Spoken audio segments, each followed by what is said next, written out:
Hey, what's up everybody? It's Rox and I'm coming to you today with the review for Love and Hip Hop New York Season 5 Episode 9. That don't sound like that's the right episode. Is it Episode 9 or is it Episode 10? Episode 9. Y'all, we still trying to get through this goddamn show. Okay, if it's Episode 9 now, I guess we only got about 2-3 more episodes, if that much. I'm gonna say maybe 2 more episodes. Shit, it might be. No, I guess it'll be about 2 more episodes and we'll be done with this farce. But anyway, you guys, let's get to it, shall we? Alright, you guys. Now, I know we wanted to even get to a whole long discussion about this shit with Yandy and Mendeecees and Mendeecees' new assistant, but I'm not buying the storyline. Okay, it's even come out on the blogs today that, you know, Yandy and this girl have been friends for a long time, and then mysteriously a lot of the posts of the pictures of them together have disappeared since the show has been on. So obviously they are using this girl as a storyline. And I guess trying to mirror the storyline with the shit that was going on with Chrissy and Jim Jones and Yandy back in, you know, the Love and Hip Hop days back when they were all on the show. I'm just not buying it. It just doesn't, I'm not buying it. But we'll talk about it real fast, okay? Mendeecees, I guess he is managing folks now because that's what he does. Never even knew that that's what he does. I always thought the nigga was a drug dealer and was trying to be in the studio with Jules Santana and the rest of them, but he say he a manager. Fine. He's got this assistant. What is the girl name, y'all? Remy. You know a bitch is ghetto when you was named after a drink or a hair texture. Remy is up in there and Yandy don't like it. Remy seems to be fronting, sorta, kinda, acting like she is Mendeecees' woman. They go to the club, you know, she take pictures, you know, she's with the homies and she got Mendeecees and some guys in the background.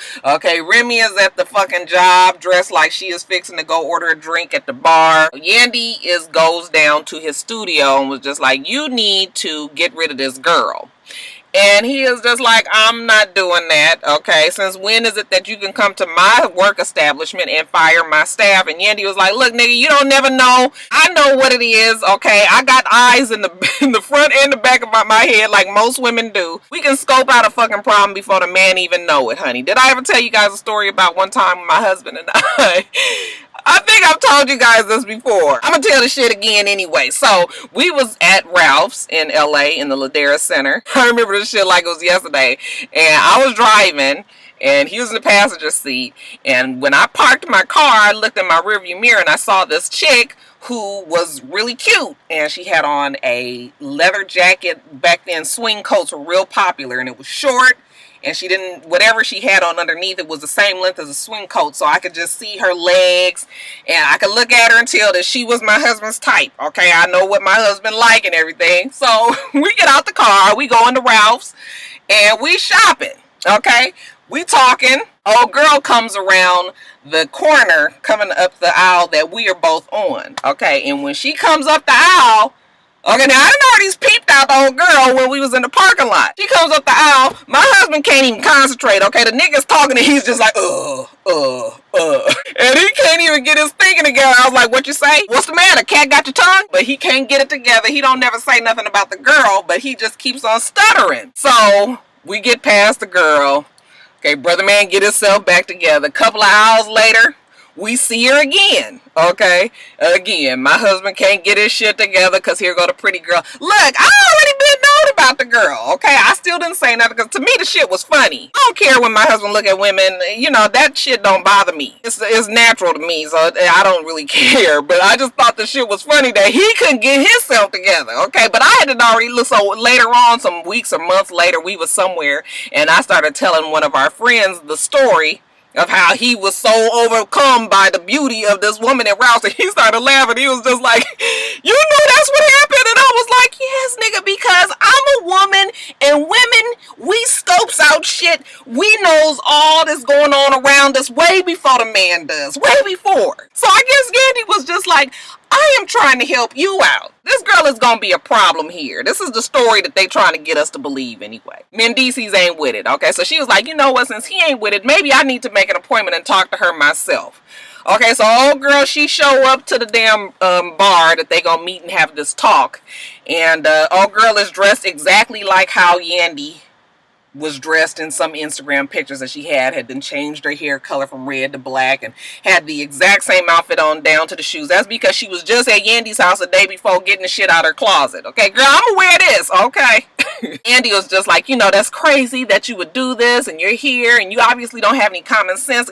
I was just like, okay, Yandy, you being real smart with this girl. And that's how I knew that, you know, this shit wasn't real, because just because you're pregnant don't mean you can't catch this fade real fast, bitch, okay? It's a plenty of people out there that ain't got no goddamn sense. And for you to be sitting and talking to somebody that you think it's okay to just be talking to them like this and saying that they obviously don't have no sense and they ain't dressed right and this, that, and the other, I said, girl, either this is a lie or you really got a whole lot of nerves to think that this girl at least ain't gonna throw no drink at you. Y'all, I can't be getting myself all upset and riled up about that shit. That shit ain't real. All of a sudden the shit done died down with the custody battle. After we done had 4 solid weeks of Mendeecees and Samantha and Kim and Judy and Yandy, all of them getting into, you know, getting all of their panties in a bunch over the baby. Now all of a sudden that shit is... Mona, you bitch. You must think we stupid shit. Now, Chrissy and Chink, you know, they back on good terms again, and Chrissy is feeling really good about it. They've been going out, and, you know, they've really been communicating, and they've been having a good time. Chrissy's whole thing is, you know, I know that your dad is sick out there, and I know you've been going back and forth to DC a lot. It's hard for me to even really care because you never involved me in anything, so I feel really detached from your family. I've never met your family. Chink was just like, well, you know, I know this ain't probably what you want to hear, but, you know, I had flew my cousin in because I needed to find out how my daddy was doing. And instead of me going there to see my daddy, it was going to be easier for me to just find out from my cousin. Black, you know, that's the cousin's name. And Black don't want to meet you. And so now all of a sudden, Chrissy was just like, oh, well, this is all news to me. I didn't know that this family felt like this about me. Chink's never told me. Why I gotta do this? It's, you know, it's like, it's Popeye and Edith. They done got together and had a baby. That's Chrissy. Edith Bunker, y'all. Anyway, she's mad now. She is just like, well, your family is really whack for that. And, you know, I don't really have to know them. Fuck them, basically, okay? We can do this together. I ain't never got to know them people in DC. Well, good, Chrissy, because the people in DC ain't never got to know you neither. So Amina goes to meet with Erica. I guess Erica says she's going to be in a video game or something as a mermaid that's fighting crime or something. Child, I don't know. But anyway, she's going to Erica's gig to sit down and talk to her about shit that's going on, because that's what we do. We go to people's jobs and then we tell them all our problems.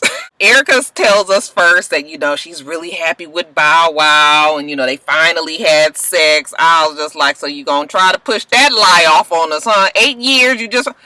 Anyway, you guys, Erica says that it was the best sex she's had, that this is a real man that she's dealing with here. Somebody that knows how to handle her and all of her shit, and she ain't got to change for him, and, you know, this is the best thing. Fine. Okay, everybody, I love. I want everybody to find love and be happy. And Bow Wow, Shad, okay, whatever you call them, if that's what it is, then child, I guess. So then Amina gets to telling her about her relationship with Peter and Tara, and how the meeting went at the pizza pub, and how Peter didn't seem to be really ready to accept this whole relationship, and Amina's finally figured it out. So now Amina and Tara have decided to forge some sort of friendship, you know, sit down and talk. Amina was just like, I'm not fixing to take the fall for this relationship going under. Okay, obviously Tara don't know some shit about Peter. I'm gonna have to lay it on her. She sits down with Tara. Okay, Tara's got this whole blinking, you know. I noticed that when she looks at you, she kind of looks at you like your boss looking at you from the, you know, the other side of the table. It's just like she gonna take care of business, like, okay, you know, what is this that we have to talk about today? Amina is telling her, like, I don't think you really know, like, the real Peter. I know you guys were together and you try to blame me for everything, but look, I had a boyfriend. Peter was always down at my job, okay, always flirting. He'd be there with different women. I remember one time in particular, he took these 2 chicks and they went to a hotel, and, you know, he was fucking people, and, like, you know, and Tara was just like, oh, well, that's disturbing. I said, girl, Tara is an actress, right? Okay, because look, even if she didn't know, you know, the particulars on Peter fucking around, you cannot tell me that a man that don't never bring his ass fucking home at night. I mean, what you thought he was doing? Shooting dice in the fucking alley somewhere? I mean, he's not home. Okay, you got to go to sleep some fucking where. Okay, where do you think he's laying his head? At his friend's house? You know, niggas sitting up at their homeboy's house all night, all week long. Just, I mean, when you got some ass, regular permanent ass at your own house, at least you take your ass home. I mean, obviously he is fucking around. Like, Tara's just like, you know, she act like she just didn't know none of this. It's all a way to make her look more like the victim. I guess this is also a way to take some of the blame off of Amina. We now gonna put the blame all on Peter, and maybe it's rightfully so. I mean, Peter is obviously the center of all this fool of fucking niggotry. Tara, she sits down with Peter, and you know, Peter is just like, what is it? Okay, Tara, stop beating around the bush, just tell me whatever it is you got to say. And she was just like, well, I sat down with Amina, and Amina told me that you was messing around with these two girls, and you took me to the hotel, and you was fucking them, and is it true? And he was just like, hell no. What did you think he was gonna do? Ain't no man never going to admit to look, unless you catch the nigga in the bed with no clothes on, underneath the sheets, with body to body contact, that's the only time that a man is going to admit that they fucking around. They are not going to ever admit it without any concrete proof. Okay, right now it's just hearsay, and no, I'm not never going to admit to it. Okay, so he does kind of admit to us, you know, he says how he's mad that, you know, Amina tried to blow up his spot and tell his shit, because that was back then and this is now, and he needs his family and he's trying to be the right person and do the right thing. Yeah, but she was just yelling at him, and I was just like, Tara, we can't take too many more of these episodes, girl. What you yelling at him for? Okay, I'm so disgusted. What the hell you disgusted for? The nigga ain't... Girl. So, you know, it's the same old shit with Tara and Amina and Peter. Okay, lies on top of lies on top of lies. But hopefully the girls have moved on, even though I know it's a rumor going around that Peter has divorced Amina and has asked Tara to marry him, and that she has said yes. Now, I don't know where this rumor came from. People said they've seen him buying rings in Zales. I was just like, you fucking buying, who buys wedding rings at Zales? I'm just gonna tell you, I got a jewelry girl in LA. She real good. Okay, hey Peggy girl, y'all quit fucking around with these high-ass jewelry stores, and you get you a nice contact in Los Angeles, in the jewelry district downtown. Okay, and you can get a much nicer ring. I mean, if you're going to be spending all this fucking money on that little piece of whatever the fuck that is that they give you at Zales, you might as well take your ass down and get some quality shit downtown.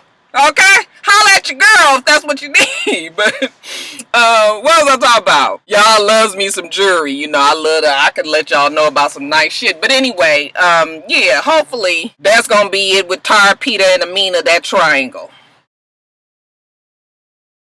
The mental patient that is Cisco goes and talk to his damn mama, okay, and that they gonna sit down and, you know, they get together to put flowers on his brother's grave every year. While they sitting down and talking, you know, he's telling his mom how, you know, he really thinks he messed it up with baby mama, and how, you know, he knows he needs to fix it with her. And the mama was just like, look, son, I really want you to just get it together, okay? Leave the fucking women alone. Let's just concentrate on Cisco and getting his big ass head in the right place. Now he want to work it out with the baby mama and be, you know, around his kids and everything. I guess that's the you know, that's the antidote. He say he gonna sit down and talk to baby mama again, but in the meantime, Diamond, the other fucking mental patient, you know, she says that she really does like Rocky, but, you know, she can't stop thinking about Cisco. She invites him out. They meet at the bar. It starts off amicably enough, as they usually do. And then it wanders off into some old stupid ass shit like it always does, you know. She starts telling him how she went through his phone and copied some shit about what he said, and I couldn't understand how it turned so fast to begin with. Okay, so he was just like, she is crazy, and I was just like, well, you know, crazy is as crazy does. I guess game recognized game. If Cisco realized Diamond is crazy and Diamond realized Cisco is crazy, fuck, maybe they might be good for each other. But I couldn't even follow the fight, girl. I can't with Diamond and Cisco. I just been complaining about everybody on the show in this damn review, huh? And lastly, you guys, old rapper girl. What's her name? Precious Paris. Precious Paris goes and talks to Rich. And you know, she's all soft voice, and you know, she didn't mean no harm when she just wanted to talk to Rich. That's why she went to the studio. She wasn't trying to bring any drama there. Precious Paris, she has albums and she has songs and she has a career, so she don't even really need Richie like that. Okay, she trying to help him out, obviously. Okay, and if he can't get his shit together, then she gonna move on. That's what she told us. But she's sitting there trying to tell him, like, you know, I just really want us to be able to work together. I want you to get me some gigs. I need to get in the studio. That's why I was there. I wasn't trying to start no shit. You couldn't call a motherfucker on the phone, Rapper Girl. Their whole conversation was weird. You almost would feel like Richie was fucking her, because I'm telling you, the way she was kind of gazing up at him and the way she was so non-confrontational like she usually is, I was just like, what's going on here? She goes and talks to Sin. It's funny that Sin is a main character on this show, and she ain't, you know, now that her and Erica not around each other, like, really, what is Sin on the show for? She's telling Sin about how she went down to the studio and all this happened, and, you know, Sin was like, bitch, you kind of sound like you crazy. Maybe you need to just go and sit down. You know how they do on these shows. Yo, you need to sit down and talk. Everybody need to sit down. Fuck talking. Tired of talking. You know, you like to talk and fixes anything. Sin tells her she needs to sit down and talk to Rich and tell Rich exactly what it is that she wants, even though we done said that already. In the meantime, Richie is gone and said that he's gonna fix it with Johnny Blaze, because he realizes that Johnny Blaze has this temper and how she just flies off the handle, and she was wrong. Well, I don't see Johnny Blaze being wrong in that whole situation in that studio. She said it a million times. Take that outside. This is my studio session. Okay, I don't know what's going on here, but take that shit outside. She said it. I mean, how many times did she have to say it? The Rapper Girl's the one that kept taking that shit further and further and further and further. Okay, so to me, Johnny didn't need to apologize. Okay, so when Richie went there, you know, she was just like, look, I'm always real protective of you, and nobody's gonna talk to you any old kind of way. And he said he don't need that help. Okay, people not gonna take her seriously if she's always fighting, and she gonna be back on the pole and shit. No, maybe the strippers might make more than you do on this show, but child, I guess, I mean, you want to be on the TV, then we gonna roll with that. Okay, but so she says, yeah, I know I was wrong. I was like, no, you weren't, Johnny. And then she was like, I will apologize. And I was like, you don't need to do that, Johnny. Richie decides to get them together, so he invites Rapper Girl down to, what I say her name was, y'all? I know some of y'all get upset when I don't know the names. Child, what is it? Paris, Precious Paris. He invites Precious Paris down there to the store, some boutique, and he tells her, you know what, baby, get anything off of this side of the place, $20 off the rack, whatever you want, you know, 4-5 things, it's all yours. Precious Paris is glad about it. Okay, she said, oh, maybe he's finally doing what he needs to do. And he said, by the way, I didn't invite Johnny Blaze down here because she said that she wants to apologize to you. Okay, so we already know that Johnny is coming down there. She got a little crush on old girl, because old girl got a fat ass. So Johnny gets on down there, and she's real cool. Walks up to old Rapper Girl and says, yeah, you know, I know when I saw you last, you know, I was, you know, kind of went off and shouldn't have did what I did, and you know, if you can accept my apology. I mean, she's apologizing to the girl, and Rapper Girl just takes her hand in the middle of the talking and just hits her. I mean, hits her, gets one good solid hit in the face here, and then of course they start fighting and security jumps in. But honey, let me tell you, that Johnny Blaze must have had that bitch by the arm. That security was swinging them all around that goddamn room. She was not letting her go, like Lil Duval said on on Twitter. He said, strippers fight till they die. These motherfuckers is like the slave fights in Django. Is if somebody ain't gonna make it up. She was holding on to her. They could not get her to let go. She finally fell on the ground, and you know, the Paris girl said thanks for apologizing, and you know, Johnny was like, fine, you know, I apologize, and maybe I'll be able to, and then she gonna say, maybe I'll be able to suck on your pussy. Why you can't say face in the place? I be saying suck on your pussy. That's so nasty. Face in the place. Face in the place, y'all. Fixed to take my ass back to work, y'all. It got cold out here again now. 2 videos in a day. I'm gonna try to get these both up to y'all today. If not, one will be up today, the other will be up tomorrow. Y'all remember to rate, comment, and subscribe to the channel. I'm itsrox. The channel is for itsrox, and everything else I do will be in the bottom bar. Alright? Alright, so I hope that you have a wonderful, wonderful rest of your day, and I plan on doing the same. Until next time, Roxstars. Bye.